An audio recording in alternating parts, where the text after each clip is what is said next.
الحمد لله الذي رضي لنا الإسلام دينا وبعث إلينا محمدا رسولا صادقا أمينا ونحمده حق الحمد ونسأله التوفيق للرشد ونصلي ونسلم على سيد المرسلين وإمام المتقين وخاتم النبيين وعلى آله وأصحابه أجمعين أما بعد فيا أيها المسلمون رحمني ورحمكم الله. Para jamaah Masjid Jami Al-Furqan rahimani wa rahimakumullah. Alhamdulillah wal minah, di pagi hari ini Allah Subhanahu wa taala memberikan taufik, kemudahan kepada kita untuk bermajelis ilmu, dan insyaallah Subhanahu wa taala kita akan melanjutkan pembahasan kitab Fathul Qaribil Mujib karya Asy-Syaikh Al-Allamah Muhammad bin Qasim Al-Ghazzi Asy-Syafi'i rahimahullahu ta'ala. Dan sebagaimana yang sudah disebutkan di pekan yang lalu, bulan lalu, insyaallah hari ini kita akan membahas berkaitan dengan wudu, ya, hukum-hukum seputar wudu. Syarih rahimahullahu ta'ala berkata, faslun, ini adalah suatu pasal fi furudil wudu'i, yang membahas tentang fardu wudu. Fardu wudu. Yang dimaksud dengan fardu wudu adalah rukun wudu. Rukun wudu. Nah. Wa huwa bi dhammil wawi fil ashhari ismun lil fi'li wa huwa al muradu huna. Kata al wudu itu dibaca dengan dhammah al wudu. Menurut yang masyhur dia adalah sebutan untuk perbuatannya. Di wudu itu adalah perbuatannya. Wa huwal muradu huna, dan inilah yang dimaksud di pembahasan ini. Wa bi fathil wawi ismun lima yutawaddau bih. Namun jika dibaca wadu, maka maknanya adalah ismun lima yutawaddau bih, sebutan bagi sesuatu yang digunakan berwudu dengannya, maksudnya lah airnya. Jadi kalau dibaca wudu itu artinya perbuatannya, kalau dibaca wadu maka maksudnya adalah air. Yang menjadi pembahasan di sini adalah yaitu al-wudu, perbuatan wudu. Wa yashamilu al-awwalu ala furudin wa sunan, dan wudu itu mencakup dua hal. Yang pertama fardu, yang kedua sunnah. Jadi nanti ada istilah rukun-rukun wudu atau fardu wudu, dan ada juga istilah sunnah wudu. Dan para ulama rahimahumullahu ta'ala membagi wudu menjadi dua. Para ulama rahimahumullahu ta'ala membagi wudu menjadi dua. Yang pertama adalah al-wudu'ul mujzi. Al-wudu'ul mujzi. Wudu minimal. Wudu minimal. Yang kedua al-wudu'ul kamil. Wudu yang sempurna. Wudu yang sempurna. Jadi wudu dibagi menjadi berapa? Dua. Yang pertama mujzi, yang kedua kamil. Al-wudu al-mujzi, wudu minimal, itu artinya wudu yang terdiri dari fardunya saja. Yang terdiri dari fardunya saja. Tidak ada sunah-sunah yang lain dia lakukan. Ini namanya al-wudu al-mujzi. Yang kedua al-wudu'ul kamil, wudu yang sempurna, itu adalah wudu yang terdiri dari fardu dan sunnah. Fardu dan sunnah. Mas Beni bisa diulang enggak? Wudu dibagi menjadi yang pertama. Nah, wudu minimal adalah wudu yang terdiri dari rukun-rukunnya saja, ya. Kalau wudu yang sempurna rukun dan sunnah. Nah, barakallahu fikum. Jadi wudu terdiri dari, kalau wudu itu terdiri dari yang fardu saja, maka disebut dengan wudu mujzi, minimal wudu. Jika wudu itu terdiri dari fardu dan sunnah, namanya al-wudu al-kamil, wudu yang sempurna. Nah, itulah wudunya Rasulullah sallallahu alaihi wasallam. Nah. Wa dzakara al-musannifu al-furudha, dan penulis rahimahullahu taala menyebutkan al-furud, rukun-rukun. Nah, jadi beliau membahas pertama di sini rukun-rukun wudu. Minimal sah wudu. Ya. Fi qawlihi dalam ungkapannya wa furudul wudu'i sittatu asya'a dan fardu wudu atau kita istilahkan lebih mudah rukun ya. Rukun wudu sittatu asya'a ada 6 perkara. Rukun wudu ada berapa? 6 perkara. Ahaduha yang pertama adalah an-niyatu. Rukun yang pertama adalah niat. Rukun yang pertama adalah niat. Dalilnya adalah sabda Nabi Shallallahu Alaihi Wasallam, Innamal a'malu bin niyah. Hanya saja amalan itu tergantung dengan niat. Innamal a'malu bin niyah. Hadis riwayat Bukhari dan Muslim dari sahabat yang mulia Umar bin Khattab radhiyallahu taala anhu. Rukun wudu yang pertama adalah niat. Apabila ada yang bertanya apa yang dimaksud dengan niat, maka jawabannya adalah qasdus syai'i muqtarinan bi fi'lih. Kata beliau di sini wa haqiqatuha syar'an, dan hakikat dari niat menurut syara'. Definisi niat itu apa? Qasdus syai'i muqtarinan bi fi'lih. Menyengaja sesuatu yang beriringan dengan mengerjakan sesuatu itu. Ini namanya niat. Niat itu adalah menyengaja melakukan sesuatu yang beriringan dengan mengerjakan sesuatu itu. Itu namanya apa? Niat. Fa in tarakha anhu summiya azman. Tapi kalau tarakha,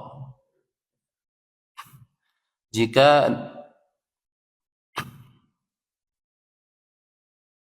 keinginan tersebut itu belakangan anhu dari mengerjakan perbuatan tersebut, summiya azman, maka ini disebut azam. Jadi kalau ingin tetapi pekerjaannya belakangan, masih jauh waktunya, namanya azam. Saya berazam untuk menikah. Kalau saya berniat untuk menikah berarti dalam waktu dekat. Kalau nanti kapan nikah, ya saya berazam pengen nikah. Kalau azam itu masih jauh ya. Seperti itu. Jadi kalau namanya niat itu ingin melakukan sesuatu langsung dikerjakan. Itu namanya niat. Saya niat apa? Saya niat makan, ya langsung ambil nasi makan gitu kan. Tapi kalau belakangan pekerjaannya, perbuatannya belakangan, namanya apa? Azam. Oleh karena itu kapan niat? Ketika berwudu, wa takunun niyatu inda ghusli awwali juz'in minal wajhi. Wa takunun niyatu, dan niat itu ada inda ghusli awwali juz'in minal wajhi. Kapan niat itu ada? Yaitu tatkala membasuh ya, bagian yang pertama dari wajah. Ini kapan berniat? Ketika membasuh bagian pertama dari wajah. Jadi kan kita kan posisinya ngambil air begini kan, ambil air. Kapan berniat? Yaitu ketika begitu air ini sampai ke muka. Begitu kita begini, nah disitulah kita berniat. Disitulah kita berniat. Bagaimana kalau orang itu kemudian berniat itu belakangan? Contohnya dia air sudah begini, air begini, dia tarik ke bawah, di sini baru berniat. Nah, pas sampai sini baru berniat. Maka yang area sebelah sini belum dianggap, artinya masih dibasuh lagi. Berarti bisa dipahami nggak ini? Nah, jadi kapan niat itu? Inda ghusli awali juz'in minhu ay minal wajhi. Itu tatkala membasuh bagian wajah yang pertama kali. Jadi kita ambil air ini. Nah, begitu kita basuh wajah itu, nah, di sini kemudian dia memasang niat itu di sini. Nah, jadi bukan berniat sebelumnya, tetapi ketika air itu kena wajah. Pertama di sini. Kalau dia keburu keburu tarik ke bawah sini, berarti hitungnya dari sini. Yang ini belum berarti mesti dibasuh lagi nanti. Nah, seperti itu. Kenapa? Nah, kalau dari atas sudah niat berarti sudah dihitung. Nah, sudah dihitung semua ya. Nah ini ya. Jadi niat. Ai muqtarinatan bidzalikal juz'i, yaitu beriringan dengan bagian tersebut, la bijami'i. Jadi enggak wajib semuanya. Nah, jadi pokoknya pertama kali jatuh di bagian wajah itu sudah bisa berniat di situ. Ya, tidak disyaratkan harus full niatnya itu. Enggak disyaratkan di mazhab Asy-Syafi'i. Wala bima qablahu wala bima ba'dahu. Tidak pula disyariatkan ya sebelumnya. Jadi masih air di tangan, sudah niat wudu. Nah, ini di mazhab Syafi'i tidak sah. Wala ba'dahu, tidak pula setelahnya. Jadi setelah selesai basuh wajah baru niat. Nah, ini juga tidak sah. Kapan berniat? Ketika membasuh wajah, sebagian wajahnya. Nah, ini bisa dipahami nggak ini kapan berniat? Nah, jadi bukan sebelumnya, bukan juga, tapi pas sedang membasuh wajah. Nah, kenapa kok pas basuh wajah? Nah, karena itu adalah rukun yang pertama ketika wudhu. Itu rukun yang pertama ketika wudhu. Makanya kan niat tadi adalah menyengaja melakukan sesuatu yang beriringan dengan perbuatan sesuatu itu. Nah, perbuatan pertama ketika wudhu adalah wajah. Makanya di wajah letak berniat. Terus apa niatnya? Sering bertanya apa niatnya. Di sini penulis mengatakan, fayanwi al-mutawaddi'u inda ghusli ma dzukira raf'a hadatsin min ahdathihi. Jadi boleh beberapa niat ya. Boleh beberapa niat. Redaksi niatnya itu apa? Fayanwi al-mutawaddi'u, maka orang yang berwudu meniatkan inda ghusli ma dzukira, tatkala membasuh apa yang sudah disebutkan tadi. Apa niatnya? Raf'a hadatsin min ahdathihi. Niat yang pertama ini. Niat mengangkat hadas. Niat mengangkat hadas. Jadi ketika dia basuh wajahnya, saya berniat mengangkat hadas. Itu niatnya. Itu yang pertama ya. Yang kedua, au yanwi istibahata muftaqirin ila wudu'in. Atau dia berniat bolehnya bolehnya orang yang butuh terhadap wudu. Bolehnya ibadah orang yang butuh kepada wudu. Ini niat yang kedua. Tapi ini jarang dipakai ya. Atau yang ketiga, yanwi fardhul wudu. Atau dia mengatakan saya niat fardu wudu. Jadi ketika dia basuh wajahnya itu, saya niat fardu wudu. Ketika basuh itu saya niat fardu wudu. Ini sah. Yang keempat, awil wudu'a faqat. Atau saya niat wudu saja. Saya niat wudu. Awit taharata anil hadasi. Ini yang kelima ini.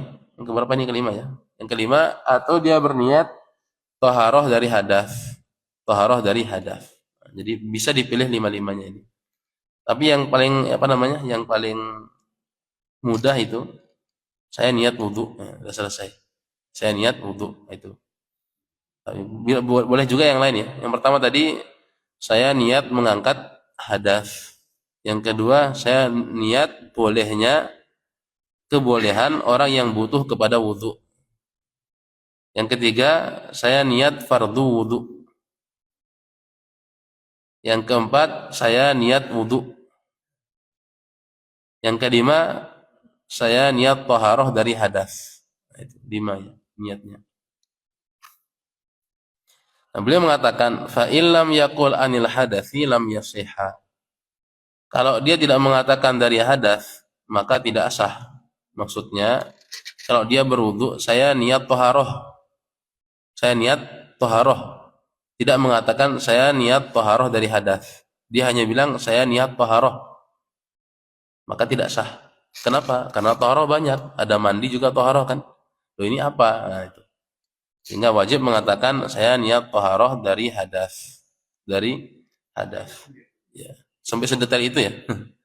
Itu di mazhab Syafi'i memang detail. Makanya kalau selesai membahas fikih Syafi'i itu puas ya. Semuanya ada.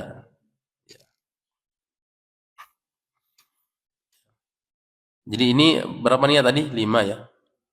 Boleh mana saja. Yang paling mudah apa?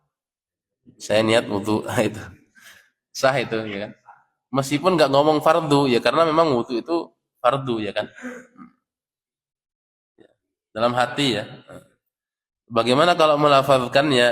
Melafazkan nanti ada khilaf di kalangan para ulama ya, silang pandang di kalangan para ulama. Di mazhab Syafi'i dianjurkan, di mazhab Syafi'i yang kita pelajari dianjurkan. Dan ini menariknya di kitab Fathul Mu'in itu disebutkan itu pendapat mayoritas ulama. Bahkan ada ulama yang mengatakan wajib. Ulama ya. Makanya beliau mengatakan kita menganggapnya sunnah dalam rangka khurujan min khilafi man aujabahu. Di Fathul Mu'in, kitab yang lebih besar lagi, beliau mengatakan, penulisnya Syekh Zainuddin Al-Malibari, beliau mengatakan kita mengatakan sunnah dalam rangka keluar dari khilaf ulama yang mewajibkannya. Jadi seperti itu ya. Jadi memang permasalahan fikih, perbedaan fikih, silang pandang di kalangan para ulama itu biasa. Dan itu kan khilaf yang mu'tabar. Tapi kalau yang kita yakini oh itu enggak sunnah ya enggak usah diamalin, ya kan? Kalau enggak diyakini itu enggak sunnah enggak usah diamalin. Jadi tetap mengamalkan apa yang diyakini. Seperti itu. Allah taala wala alam. Tapi secerdas apapun orang itu dia tidak bisa menghilangkan perbedaan itu. Perbedaan dari zaman dahulu itu enggak bisa hilang.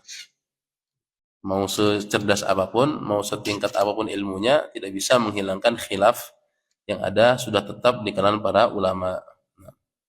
Allah taala wala alam. Kemudian beliau mengatakan pembahasan yang baru yaitu double niat. Double niat. Maksudnya gimana? Beliau mengatakan wa idza nawa ma yu'tabaru min hadhihi an-niyati wa syarraka ma'ahu niyata tanazzufin aw tabarrudin sahha wudu'uhu. Beliau mengatakan wa idza nawa, dan jika dia berniat ma yu'tabaru min hadhihi an-niyat, dari niat-niat yang dianggap tadi, salah satu dari 5 niat tadi, wa syaraka ma'ahu niyata tanazzufin, dan dia dobalkan niatnya, dia serikatkan niatnya itu dengan niat tanazzuf. Niat tanazzuf itu bersih-bersih, sekalian bersih-bersih muka gitu. Atau tabarrudin, atau niat tabarrud. Tabarrud itu apa namanya? Biar sejuk gitu. Jadi niat wudu sekaligus ngadem gitu. Niat wudu sekaligus bersihin muka. Nah itu gimana? Sah enggak? Sahha wudu'uhu, sah wudunya.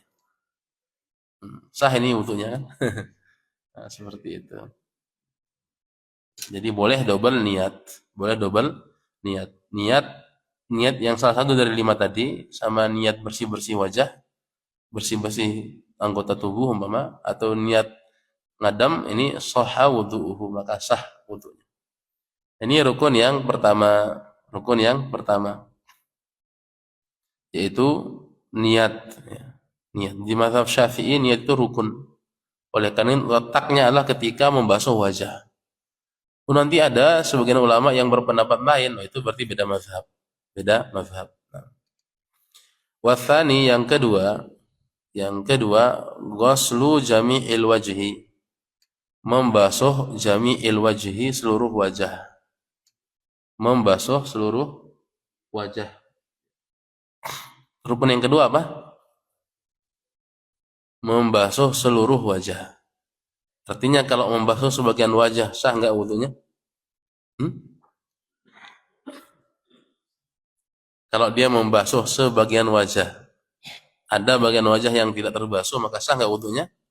Enggak sah. Rukun yang kedua ini adalah ghuslu jami'il wajhi. Membasuh seluruh wajah. Di seluruhnya. Dalilnya adalah dalil tentang rukun wudu ini itu Quran surat Al-Maidah ayat 6. Quran surat Al-Maidah ayat 6.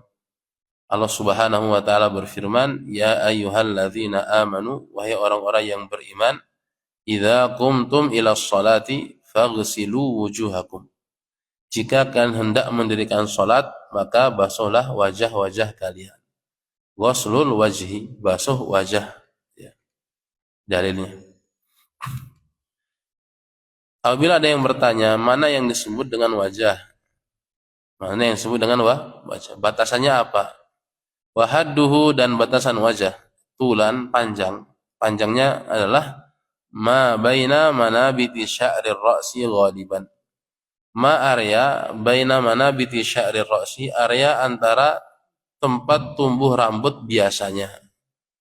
Area tempat biasanya tumbuh rambut.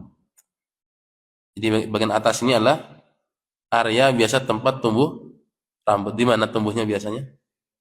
Di sini ya. Di sini ya. Nah, berarti nanti kalau ada orang umpama nggak punya rambut segini, di sini nih kosong, nggak wajib masuk sampai sini. Makanya disebut ghaliban tadi. Ya, jadi orang kan ada yang sudah tua itu rambutnya kan di sini kan tumbuhnya. Jadi ini kan harus basuh di sini enggak. Jadi tempat biasa tumbuh rambut di sini. Ini kan. Nah, seperti itu. Itu atasnya ya, dari situ ya, ma baina manabiti sya'rir ra'si ghaliban, area antara tempat tumbuh rambut biasanya. Wa akhiril lahyaini, dan sampai dengan akhir lahyain. Lahyain itu apa? Lahyain itu adalah wahuma al-azmanil ladzani yambutu alaihimal asnanus sufla. Itu dua tulang yang menjadi tempat tumbuhnya gigi bagian bawah. Ya. Ijtami'u muqaddamuhuma fil dzaqni wa muakharuhuma fil udhuni.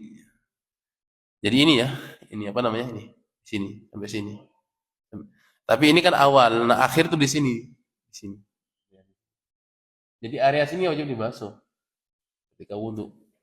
Kita kan wudhu cuma begini doang, ya kan? Enggak sampai sini. Padahal ini wajib dibasuh. Karena ini kan akhir, bahasanya kan akhir lahyain. Akhir dari rahang. Bahasa kita tulang rahang ya. Rahang namanya kan ya? Tulang rahang namanya. Ya. Jadi wajah itu dari sini, panjangnya sampai dengan sini. Sini. Nah, kemudian nanti wajib dilebihkan sedikit.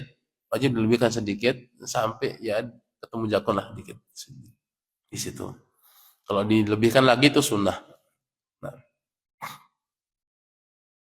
Wahadduhu ardhan, sementara lebarnya, batasan lebar, ma bainal udhunaini, yaitu area antara dua telinga.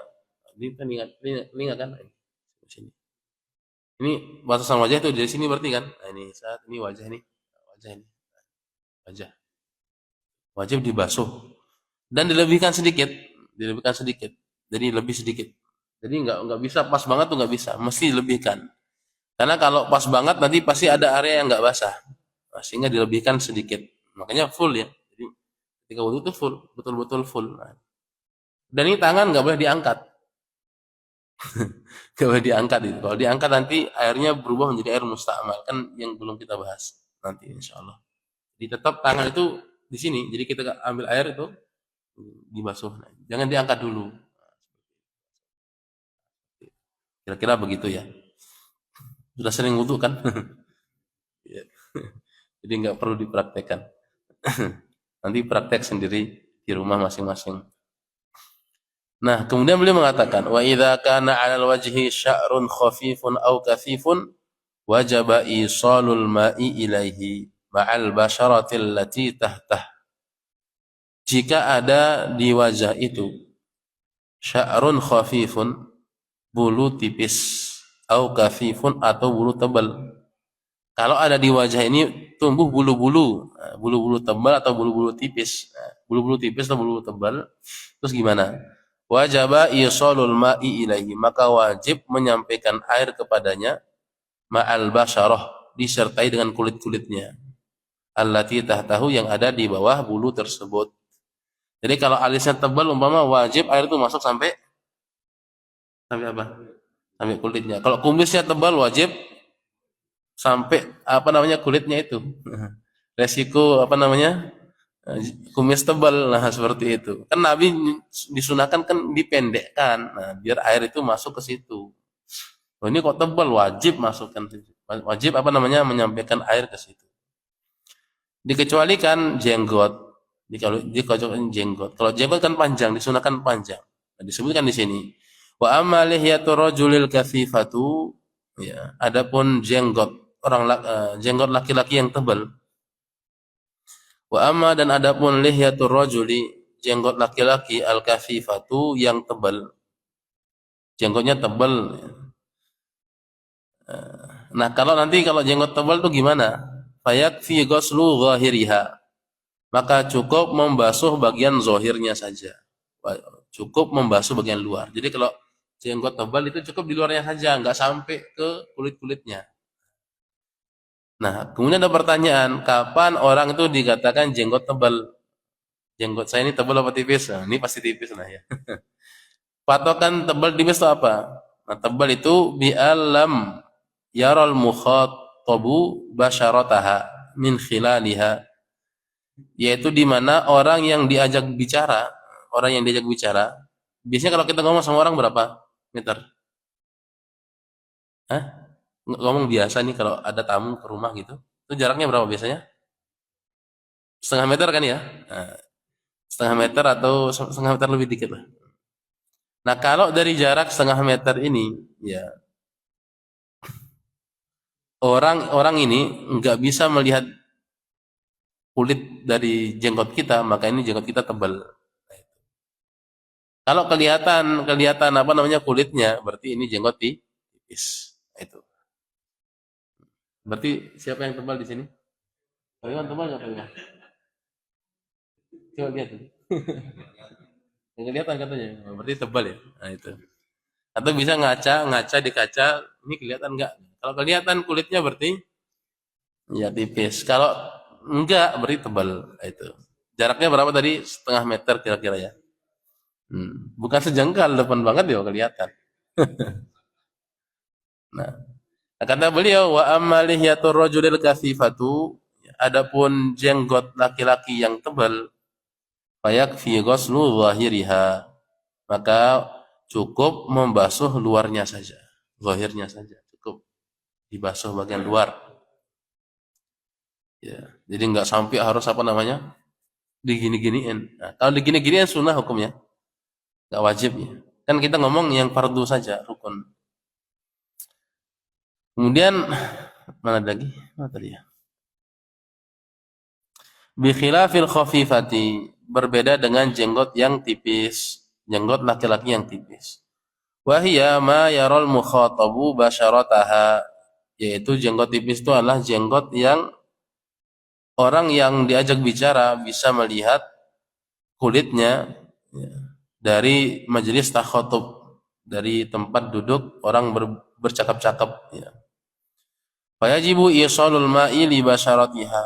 Maka kalau jenggotnya tipis, maka wajib menyampaikan air ke kulitnya.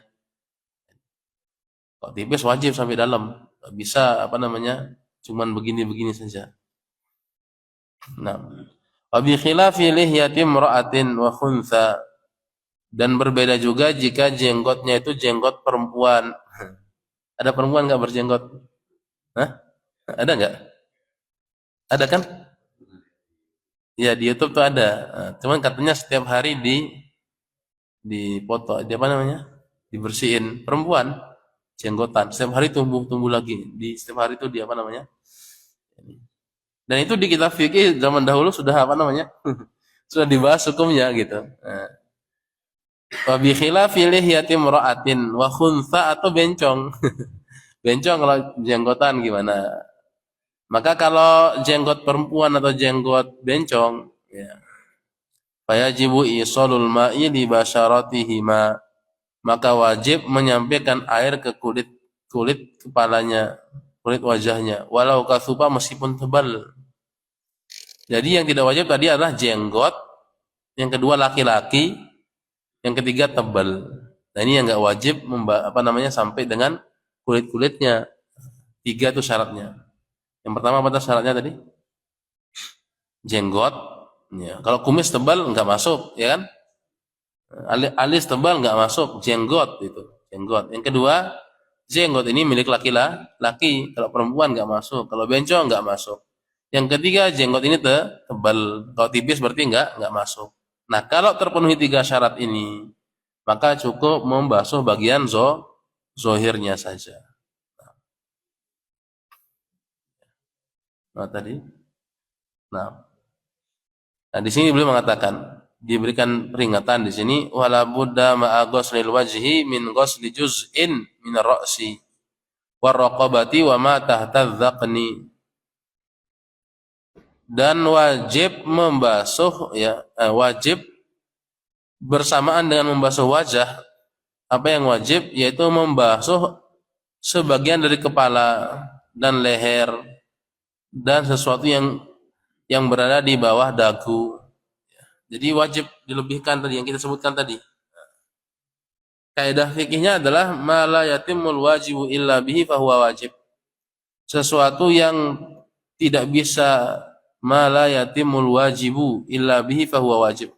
Sesuatu yang kewajiban itu tidak sempurna dengannya, maka sesuatu itu menjadi wajib. Itu kaidah yang disebut oleh para ulama.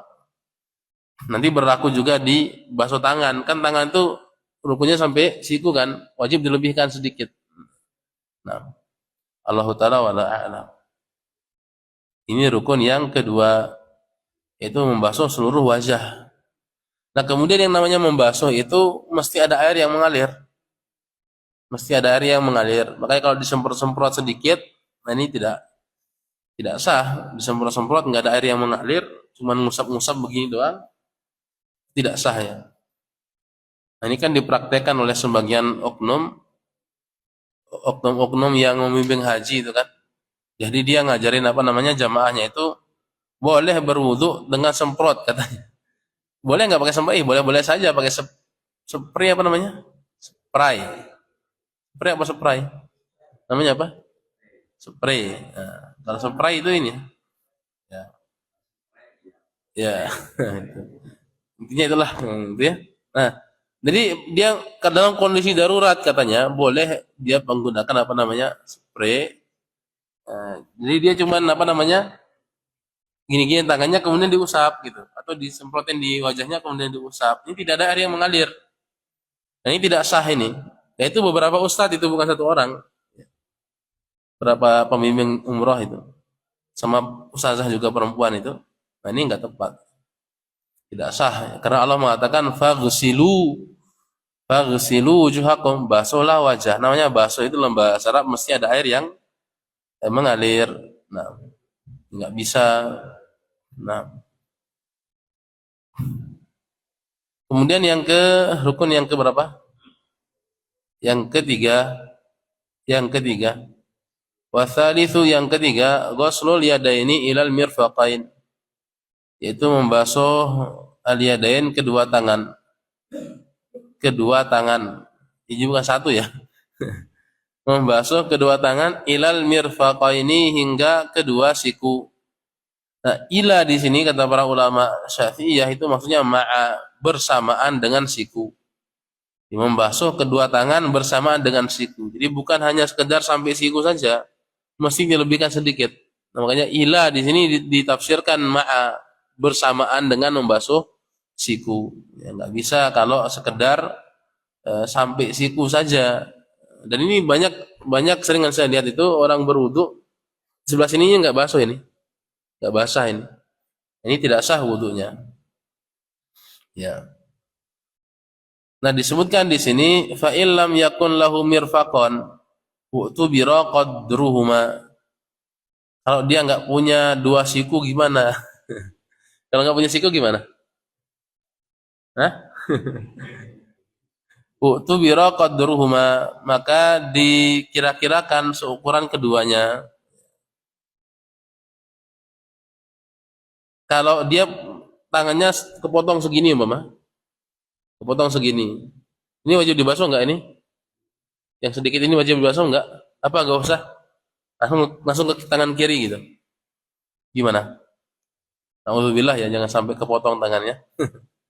Seperti orang mencuri kan dipotong sebelah sini kan? Nah, itu apakah dia wajib membasuh tangan yang sini atau tidak? Wajib ya, wajib dibasuh. Kaidah fikihnya lah al-maysur la yasqutu bil ma'sur. Sesuatu yang mudah tidak gugur dengan sesuatu yang susah. Sesuatu yang mudah itu kaidah fikihnya, sesuatu yang mudah tidak gugur dengan sesuatu yang susah. Yang susah kan ini nggak bisa dibasuh, ini sudah nggak ada kan. Tetapi yang masih bisa dibasuh ya dibasuh. Dan ini sering keliru orang ketika sholat ini. Dia mampu berdiri nggak dia? Mampu gitu. Dari Dari rumahnya ke masjid pakai motor. Taruh di parkiran. Dari motor ke masjid jalan. Kuat berdiri. Begitu sholat pakai kursi dia. Sah nggak sholatnya? Nggak sah sholatnya. Kenapa? Karena al-maisur la yasqutu bil ma'sur. Sesuatu yang maisur yang bisa dilakukan, maka la yasqutu bil ma'sur. Tidak bisa gugur dengan sesuatu yang susah. Oh dia nggak bisa berdiri dia katanya. Paling bisanya satu apa namanya? 1 menit. Nah, 1 menit setelah itu ya selama 1 menit wajib berdiri. Wajib dia kan takbiratul ihram ketika berdiri itu rukun. Nah, bukan langsung duduk santai begini. Berdiri dulu kalau dia nggak mampu baru duduk. Ini kaidahnya ya. Al-maisur la yasqutu bil ma'sur. Tapi di sini nggak ada disebutkan di Fathul Qorib. Di kitab yang lain ada. Jadi kalau dia kepotong di sini, nah ini wajib dibasuh. Begitu pula kalau nggak ada dua-duanya gimana? Kalau nggak ada dua-duanya maka tidak wajib. Tetapi disunahkan untuk dibasuh area dikitnya agar rukun wudu itu tetap dilaksanakan. Nah, ya semoga kita sehat-sehat saja. Amin ya rabbal alamin. Kemudian disebutkan wa yajibu ghuslu ma 'alal yadaini min sya'rin wa sil'atin wa usbu'in zaidatin wa adhafir. Dan wajib membasuh sesuatu yang ada di atas kedua tangan berupa bulu-bulu atau daging tumbuh. Kalau ada daging tumbuh di sini wajib dibasuh daging tumbuhnya. Wa usbu'in zaidah atau jari tambahan. Jadi kan ada orang yang punya 6 jari kan, lahir 6 jari. Tujuh ada nggak 7? Aneh belum pernah lihat sih. Ya, 6 itu ada teman aneh itu ada orang Depok itu, dia 6 anaknya. Nah ketika wudhu wajib dibasuh yang ke-6 itu. Nah, seperti itu. Sampai sedetail itu dibahas ya. Wa adhafir begitu pula kuku. Nah, kuku ini wajib dibasuh ini. Nah, di sini dikatakan wa yajibu dan wajib. Izalatu ma tahtaha menghilangkan sesuatu yang ada di bawah kuku. Min wasakhin berupa wasah kotoran yamna'u sulal ma yang menghalangi sampainya air. Jadi kalau kukunya panjang terus banyak kotorannya, terus wudu ini nggak sah wudunya. Kenapa nggak sah? Karena air terhalang ke jari tersebut. Nah, ya kan? Makanya nggak bagus. Makanya orang kita terdahulu kan kamu potong kukumu, kuku setan katanya kan. Karena memang nggak sah wudu itu. Dikecualikan oleh sebagian para ulama Syafi'iyah itu dikecualikan diberikan rukhsah bagi orang yang kerja di sawah yang susah gitu kan kalau kerja di sawah kan ya agak susah apa namanya membersihkannya itu maka itu semampunya saja ya. Nah tapi kalau dia kukunya panjang ya terus di sini apa namanya kotoran dia wudu nggak sah wudunya makanya dipotong bersih seperti ini kan bersih kan nah ini ya bersih. Nah ini rukun yang ketiga. Dalilnya adalah Quran surat Al-Maidah itu ayat 6. Faghsilu wujuhakum maka basuhlah wajah kalian wa aydiyakum ilal marafiqi dan tangan-tangan kalian hingga ke siku itu bersamaan dengan siku. Nah, Hah? Eh, kalau ada kotoran, kalau ada kotoran di bawah kukunya wajib dihilangkan kotoran itu. Karena kalau nggak dihilangkan nanti air nggak masuk ke sana. Tidak sah, tidak sah apa namanya. Makanya bagusnya kalau punya kuku panjang itu dipotong. Jangan dipelihara apa namanya panjang seperti itu dipakai apa namanya ngilangin nih telinga gitu kan ini nggak bagus itu rukun yang ketiga. Nah warabiu yang keempat rukun yang keempat maksudnya rukun yang keempat mashu ba'dhir ra'si nah, mengusap sebagian kepala jadi mengusap sebagian kepala. Nah, kalau tadi wajah semua ya kan tangan semua ya meskipun ada bulu-bulu di sini dibersihin ya kan kalau ada bekas apa cat umpama dihilangin dulu kalau ngecat terus di sini nggak hilang, nggak sah wudunya. Artinya ada area yang nggak masuk air ke situ. Nah, tapi kalau kepala, nih mashu ba'dhir ra'si, mengusap sebagian kepala, mengusap ya. Nah, di sini bedanya membasuh sama mengusap. Kalau mengusap itu yang penting tangan basah, diginiin sudah sah. Kalau wajah itu wajib ada air yang mengalir. Dalam Al-Quran Allah mengatakan faghsilu wujuhakum wa aydiyakum ilal marafiqi wamsahu biru'usikum. Wamsahu dan usaplah biru'usikum kepala kalian. Nah, ba di sini kan wamsahu biru'usikum oleh ulama Syafi'iyah dipahami ba di sini litab'id, menunjukkan sebagian. Maka di situ wajib hanya mengusap sebagian kepala. Disebutkan bagaimana, nanti kita lihat ya. Gimana penjelasannya? Min dzakarin au untha au khuntha. Baik itu laki-laki, perempuan ataupun bencong. Ya. Au mashu ba'dhi sya'rin fi haddir ra'si. Atau mengusap sebagian rambut di area kepala. Jadi kan ayatnya itu kan wamsahu biru'usikum. Usaplah sebagian kepala kalian. Jadi yang diusap itu apa? Kepala dalam ayat itu. Tapi ulama Syafi'iyah mengatakan masuk juga di situ rambut yang tumbuh di area kepala. Jadi di area ini. Jadi kalau orang panjangnya rambutnya panjang segini, dia cuma ngusap-ngusap sebelah sininya, sah nggak ini? Nggak sah. Jadi yang sah itu rambut di area kepala. Nah, tadi. Ya. Berapa ya? Minimal satu sah. Sah. Makanya kalau ada orang wudu begini-gini doang, sah nggak ini? Sah ini sedikit ini. Nah, ini sah. Tapi kalau cuma di sini-sini nggak sah. Di sini-sini nih. Nah, yang satu di sini. Ini. Di sini sah ini. Nah, seperti itu. Bisa dipahami nggak itu? Sebagian. Atau membasuh sebagian rambut di area kepala. Wala tata'ayyanul yadu lil mashi. Dan tidak mesti menggunakan tangan. Bal yajuzu bi khirqatin wa ghairiha. Boleh menggunakan kain dan semisalnya. Contohnya tisu dibasahin kemudian ditaruh di sini, sah itu. Atau pakai apa gitu, lap dan semisalnya boleh, sah. Ya. Sehingga nanti nggak ada yang bertanya gimana kalau kepalanya botak, terus gimana dia basuh? Ya. Kepalanya sah meskipun nggak punya rambut itu. Jadi basuh kepalanya.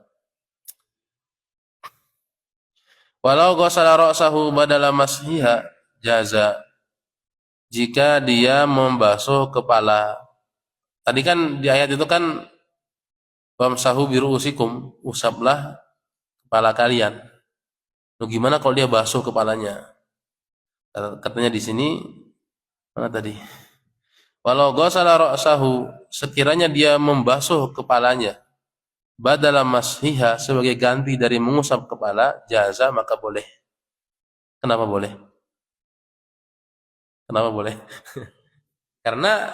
karena namanya membasuh itu sudah masuk di situ masih.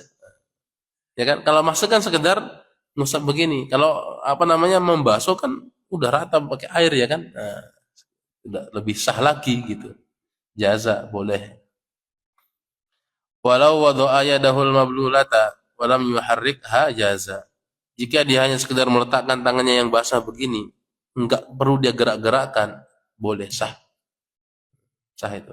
Mudah sekali ya. Dan di sini mazhab Syafi'i yang paling mudah. Nah, jadi begini doang sah. Nah, sah itu ya. Seperti mazhab Syafi'i. Kalau mazhab yang lain kan nanti ada yang mengatakan seperempat kepala, ada yang mengatakan seluruh kepala. Tapi kalau mazhab Syafi'i seluruh kepala itu sunnah. Yang rukun, yang wajib sedikit saja. Di mazhab Syafi'i ya. Kayaknya kalau ada orang wudu begini-begini itu ya sah itu wudunya. Jangan dimarahin gitu. Apalagi diceramahin. Kamu nih nggak sah wudunya. Ini nggak tepat. Kalau diingatkan, Pak kurang sempurna ya boleh. Yang kelima, wal khamis, yang kelima ghuslur rijlaini ilal ka'bain. Yaitu membasuh. Nah, di sini bahasanya membasuh laki ya. Jadi mengusap itu hanya di kepala. Wal khamisu, yang kelima, ghuslur rijlaini ilal ka'bain. Membasuh kedua kaki bersamaan dengan mata kaki. Bersama dengan kedua mata kaki. Jadi wajib dibasuh mata kakinya itu, lewati itu. Dan itu sering, tumit terutama, tumit itu sering nggak kebasah. Oleh karena itu Nabi SAW mengingatkan dalam hadis yang diriwayatkan oleh Aisyah, Abu Hurairah dan Abdullah bin Amr bin As radhiyallahu taala anhum, Nabi bersabda, "Wailun lil a'qabi minan nar." Celakalah tumit-tumit yang tidak tersentuh wudu, celakalah ia masuk ke dalam neraka. Jadi ancamannya neraka. Kenapa? Karena kalau wudunya nggak sah kan nggak sah sholat. Meskipun khusyuk 2 jam sholat nggak sah karena wudunya tidak sah. Nah, mana tadi? Di sini illam yakun al mutawaddi'u labisan lil khuffaini. Di sini kalau orang yang berwudu itu tidak menggunakan 2 khuf. Nanti ada pembahasan tentang khuf ya. Fa in kana labisahuma wajaba alaihi mashul khuffaini au ghuslur rijlaini. Tapi kalau dia menggunakan 2 khuf, maka wajib bagi dia mengusap 2 khuf itu atau dia membasuh kedua kakinya. Wa yajibu ghuslu ma 'alaihima min sya'rin wa sil'atin wa usbu'in zaidah kama sabaqa fil yadain. Dan wajib juga membasuh sesuatu yang ada di atas keduanya berupa bulu, daging tumbuh dan jari tambahan sebagaimana berlalu penjelasan berkaitan dengan tangan tadi. Kemudian yang keenam dan terakhir, rukun wudu yang keenam, wasadis yang keenam, at-tartibu fil wudu'i ala ma ai alal wajhil ladzi dzakarnahu. Itu yang keenam adalah tertib berurutan sebagaimana yang sudah kami sebutkan. Nah, jadi wajib tertib berurutan. Mana dalilnya tertib itu kok wajib? Karena dalam ayat itu disebutkan tadi kan apa namanya? Wajah dulu, terus membasuh wajah, kemudian membasuh tangan, kemudian mengusap kepala, kemudian membasuh kaki. Karena ada mengusap diletakkan di tengah-tengah membasuh, maka di sini menunjukkan tertib itu wajib. Karena biasanya orang Arab itu kalau ngomong ya apa namanya? Kalau ngomong itu ya membasuh, terakhir baru mengusap. Tapi ini peletakannya membasuh, mengusap, membasuh. Nah, ini menunjukkan dia wajib tertib, wajib berurutan sebagaimana yang disebutkan oleh Allah Subhanahu wa taala dalam Al-Qur'an. Kemudian yang kedua dalilnya adalah perbuatan Nabi. Karena setiap kali Nabi berwudu itu urutannya sama seperti ini. Jadi wajah dulu, kemudian tangan, kemudian baru kepala, baru kaki. Wajib tertib.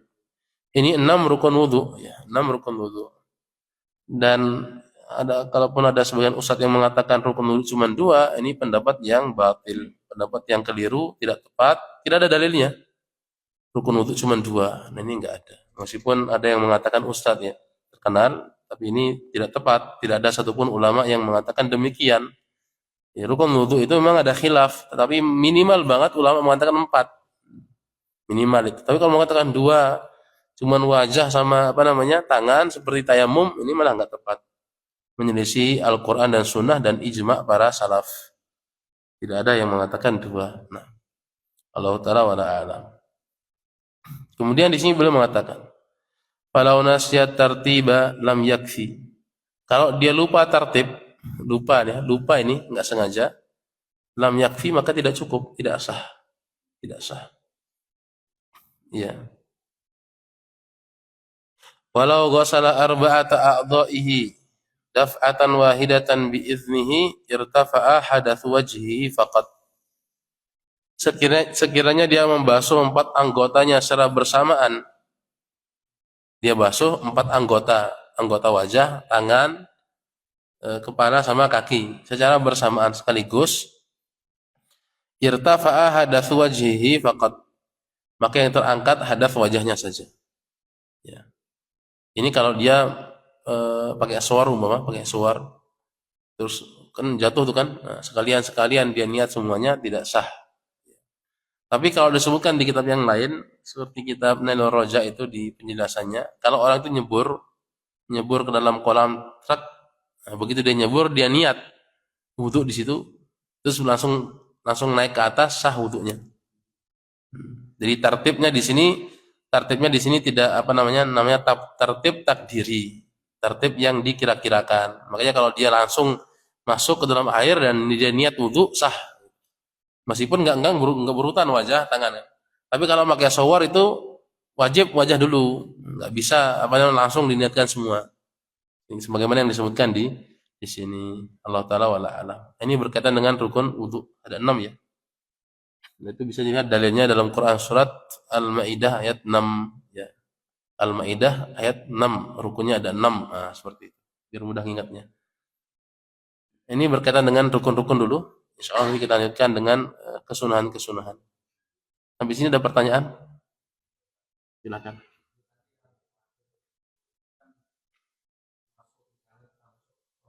Betul. Hmm.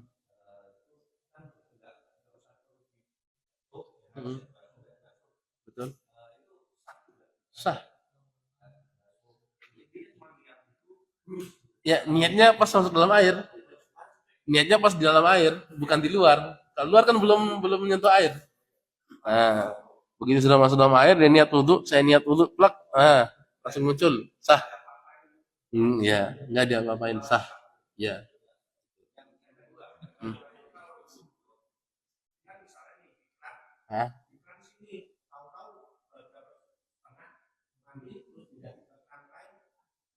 Bisa, sah ya. Iya betul. Ya, di mazhab Syafi'i ada istilah mualat. Mualat tuh nanti akan ada pembahasannya di sini. Masuk di wasunanuhu sunah-sunah wudu di antaranya mualah. Mualah itu artinya berkesinambungan. Artinya berkesinambungan itu dia basuh wajah. Nah sebelum wajah kering dia basuh tangan. Sebelum tangan kering dia ngusap kepala. Kalau umpama dia berwudu di mana? Di sini umpama di toilet Al Furqon umpama kan, wudu di situ tempat wudu. Habis airnya, oh kok habis airnya katanya. Akhirnya jalan ke, padahal yang sudah basuh wajah, sudah basuh tangan. Yang belum apa? Yang belum kepala sama kaki. Pindah nyari-nyari orang ternyata Al Furqon ini apa namanya? Nggak ada air. Akhirnya ke SMP 6. SMP 6 ada keran di situ. Nah, di situ dia pakai sah ini wudunya. Meskipun wajahnya sudah kering. Sah. Kenapa? Karena mualat di sini hukumnya sunnah di mazhab Syafi'i. Kalau di mazhab lain nanti ada yang mengatakan wajib ya. Nah, tapi di mazhab Syafi'i hukumnya sunnah. Kalau gimana? Betul. Hmm.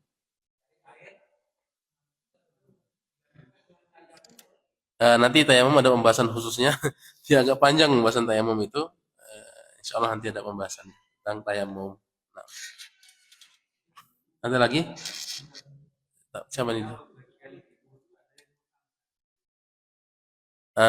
Sesuai mazhab Syafi'i ya.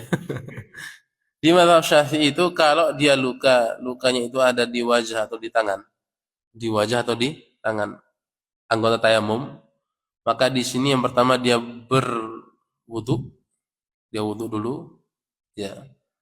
Nah, dia kan otomatis kan yang luka ini kalau dia itu apa namanya eh, bisa nggak di apa namanya di kalau dia bisa kena air maka wajib kena air.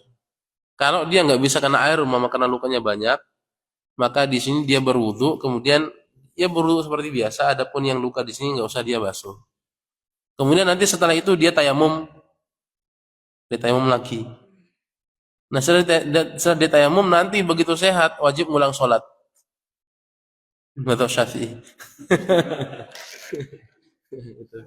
Itu kalau luka bagian wajah dan tangan. Kenapa? Alasannya karena orang ini disamakan hukumnya dengan faqidut tahurain. Faqidut tahurain itu orang yang tidak memilih dia berwudu ada rukun yang nggak sempurna nggak di sini? Apa yang nggak sempurna? Tangan. Ketika dia tayamum ada anggota yang nggak sempurna nggak? Ada yaitu tangan. Maka wudhunya nggak sah, tayamumnya nggak sah, tapi wajib sholat untuk menghormati waktu itu. Nanti begitu dia sehat ngulang sholat. Itu alasan mazhab Syafi'i. Kenapa ngulang? Karena wudhunya nggak sah, tayamumnya juga nggak sah. Maka wajib ngulang. Berbeda halnya kalau nanti luka itu di kaki. Kalau di kaki nanti insya Allah ada perincian kapan dia ngulang, kapan dia nggak ngulang. Nah, ada perincian seperti itu. Nanti ada pembahasannya kalau nggak di sini. Intinya kalau dia luka di tangan seperti yang ditanyakan tadi, maka wudhu dulu, setelah wudhu nanti tayamum, setelah tayamum sholat, begitu sehat, ngulang, kodok. Nah, seperti itu. Oh, tapi silakan.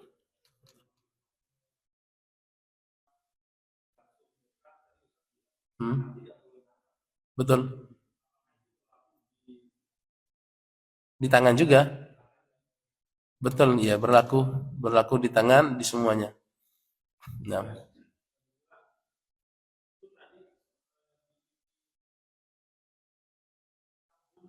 apa? Iya, betul. Betul ya. Jadi bencong di sini bukan berarti ulama Syafi'iyah itu kemudian membolehkan berarti jadi gay saja gitu kan. Nggak seperti itu, tapi hanya menyebutkan hukum saja. Hanya menyebutkan hukum saja. Karena sejatinya ada orang-orang yang maksiat tetapi dia juga rajin ibadah. Nah, gitu. Jadi dikasih hukum seperti itu. Dan banyak sama seperti begini nanti di pembahasan tentang pembatal wudhu umpama pembatal wudhu adalah keluar keluar mani, ya kan? Di antara. Nanti dicontohkan gimana kalau orang itu umpama perempuan sama perempuan berhubungan badan sama perempuan sama atau laki-laki sama laki-laki wajib mandi enggak?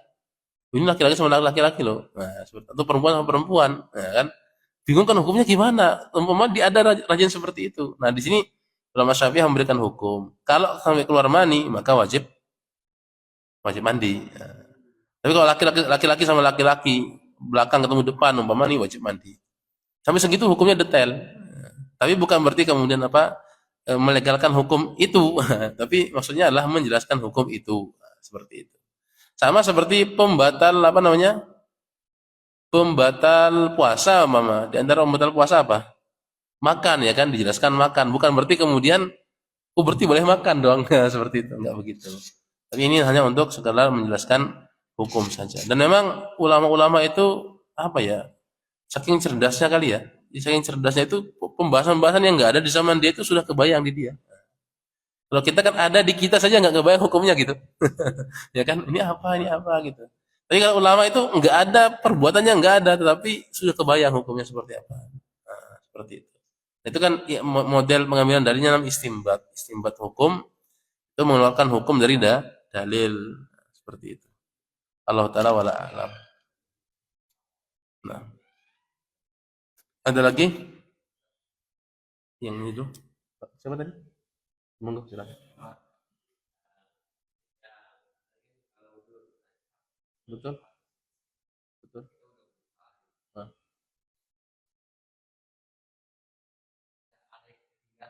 iya. Iya, kalau wudunya enggak sah ngulang wudhu dulu. Ngulang wudhu udah ngulang sholat. Ulang wudhu, ya.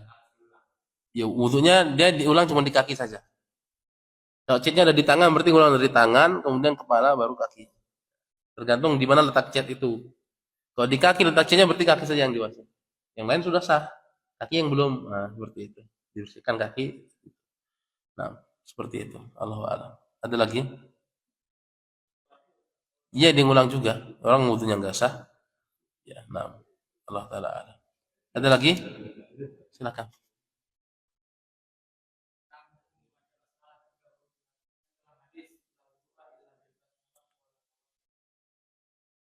Iya, baik. Di mazhab Syafi'i membaca apa namanya? Basmalah itu hukumnya sunnah. Makanya insya Allah di pertemuan bulan depan itu wa sunanuhu di sini sebutkan. Ada sunnah-sunnah wudu itu ada 10 di sini. Kalau di kitab lain banyak, hampir 40 gitu sunnah-sunnahnya itu di kitab yang lain ya. Seperti Fathul Mu'in, kemudian di Umdatus Salik itu lumayan banyak. Nah, kalau di sini 10 saja karena memang untuk dasar ya. 10 aja sudah banyak.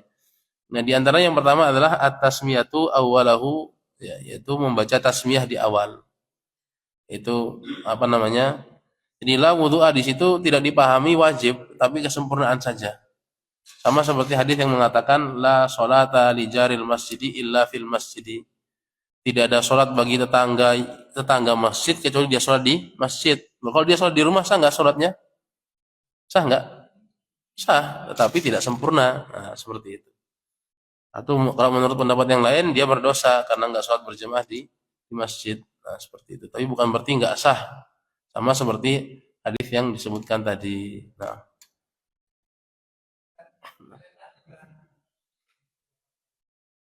apanya? Oh iya, yang betul. Kalau kita lihat dari penjelasan yang tadi, maka yang rukun cuma sekali. Yang rukun itu sekali. Jadi basuh wajah itu sekali, basuh tangan sekali, ngusap juga sekali, kemudian kaki juga sekali. Kalau 3 kali itu sunnah saja hukumnya. Kalau 3 kali hukumnya sunnah saja. Sunnah. Kenapa? Iya betul. Jadi 3 kali itu menyempurnakan saja. Kenapa kok bisa jadi sunnah? Kenapa nggak wajib? Karena Nabi itu pernah wudhu 3 kali, maksudnya 3 kali basuh wajah 3 kali, pernah juga 2 kali, pernah juga sekali. Nah, sehingga ulama mengatakan yang wajib itu sekali saja. Berdasarkan firman Allah Subhanahu Wa Taala, "Fagsilu wujuhakum", basuhlah wajah kalian. Nggak disebutkan sekali, 2 kali, 3 kali menunjukkan wajib sekali. Nah, seperti itu. Jadi sekali yang rukun. Ataupun 2 kali, 3 kali maka itu sunnah. Nanti juga ada insya Allah di sini. Nah tadi, wa taharatu salasan salasan dan taharah 3 kali 3 kali. Termasuk nanti ngusap kepala itu 3 kali di mazhab Syafi'i. Kan yang sempurna kan kalau di mazhab lain kan cuma sekali doang kan begini kan. Di mazhab Syafi'i malah sunnahnya 3 kali. 3 kali sunnahnya. Bahkan telinga ini kalau dihitung tuh jumlahnya 15 kali. 15 kali. Insya Allah nanti kalau sudah masuk di sunnah-sunnah wudhu kita akan jelaskan. Ya. Jadi kalau dihitung-hitung nanti telinga nih basah ketika wudhu itu 15 kali. Kalau sempurna ya, kalau mau ngerjain sempurna. Nah, Allah Ta'ala wala alam. Tafadhal Ustaz.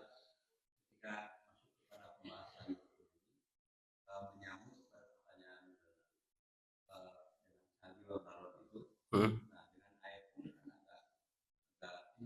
betul.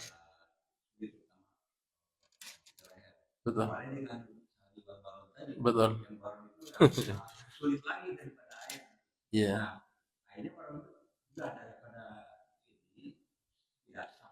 betul. Ya kalau kondisi apa namanya? Kondisi seperti yang disebutkan tahun lalu lagi. Tahun lalu ya. Kalau kondisi yang disebutkan tahun lalu ya nggak apa-apa. Kondisi apa namanya? Kondisi seperti itu kan memang nggak bisa. Nah, Allah Ta'ala wala alam. Itu kan kondisi tertentu. Nah, ada lagi? Nggak ada? Cukup? Hmm, cukup ya?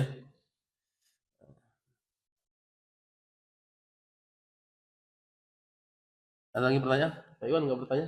Saya bertanya Pak Iwan. Cuma di luar tema sedikit. Silakan, silakan. Kalau ketika jadi imam, ya, imam itu salah dalam bacaan. Bacaan apa ini? Dalam bacaan surat. Bukan dalam salah, bukan salah tapi lupa gitu. Dia udah mengulang-ulang di imam gitu. Ikutin juga dia roket gimana? Imamnya ini wajib langsung ruku, yeah, atau dia mengulang surat yang lain, yeah, sunahnya gimana? Haruskah dia harus mengulang surat yang lain dengan bacaan yang baru, yeah, atau dia langsung kalau waktu itu gitu? Iya.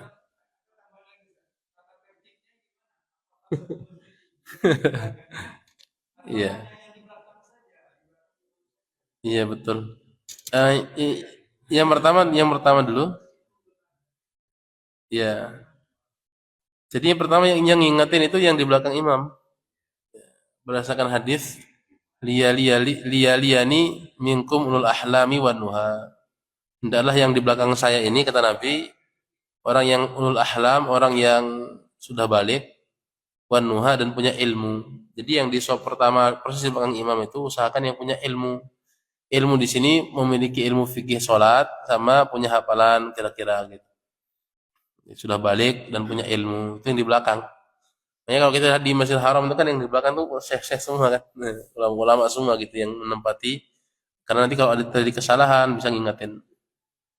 Kemudian kalau terjadi kesalahan bacaan imam tuh lupa, itu nggak boleh langsung ditegur, nggak boleh langsung ditegur, meskipun dia salah biarin aja dulu, seperti itu.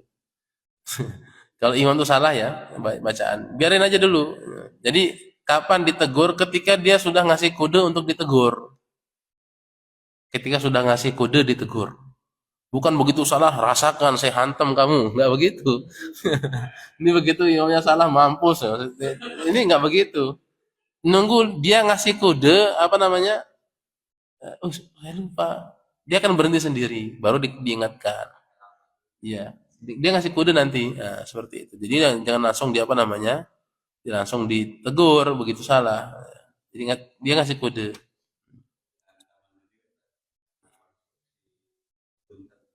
Hah?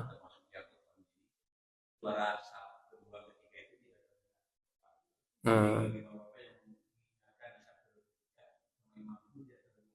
Iya, iya.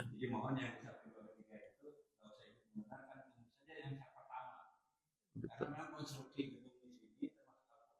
Hmm. Hmm.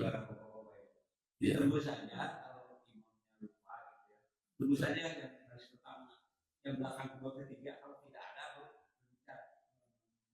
Iya. Iya. Iya. Betul ya. Hmm.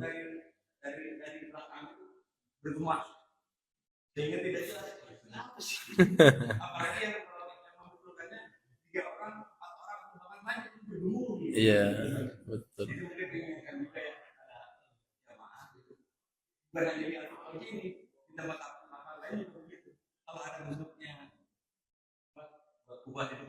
Hmm. Iya, betul betul. Iya, itu ya penting juga itu ya. Jadi tergantung juga kondisi bangunan seperti tadi. Makanya memang secara syariat itu yang ngingetin yang belakang dulu, belakang, yang belakang imam itu seperti itu. Nah, jadi malah yang belakang-belakang ya udah nggak yang dianjurkan seperti itu. Kemudian tadi, oh iya, betul. Ya, dua-duanya boleh, tapi lebih bagus dia langsung ruku saja. Kalau dia sudah, betul betul. Ya, ngulang lagi. Iya betul. Iya, langsung ruku ya. Betul. Iya langsung ruku saja. Langsung ruku. Nah, kalau emang lupa langsung ruku. Dan memang imam itu mesti persiapan gitu ya. Persiapan gitu. Kira-kira dia baca ayat yang dia sudah mungkin seperti itu ya. Udah dia pakai di sholat sunnah. Kalau udah sholat sunnah udah oke, nanti ngimam juga insya Allah oke. Itu kalau sholat sunnah aja nggak oke, nanti pas sholat ngimamin tambah bubar ya. Seperti itu. Bahkan dulu kan pernah kan di Al-Furqan itu Al-Fatihah salah dulu kan. Dua kali tuh pas zaman Nani masih magang gitu kan. Ada mahasiswa teman ini. Al-Fatihah kan salah dulu. Ya mungkin nggak persiapan apa gimana gitu. Allah taala. Ya memang disiapin. Nah, cukup ya? Cukup. Allah taala wala alam. Demikian barangkali pertemuan kita di pagi hari ini kita cukupkan dulu. Bila ada yang benar itu dari Allah Subhanahu wa taala, bila yang salah maka itu kesalahan saya pribadi, mohon maaf. Wassallallahu ala nabiyina Muhammadin wa ala alihi wa sahbihi wasallam. Assalamualaikum warahmatullahi wabarakatuh.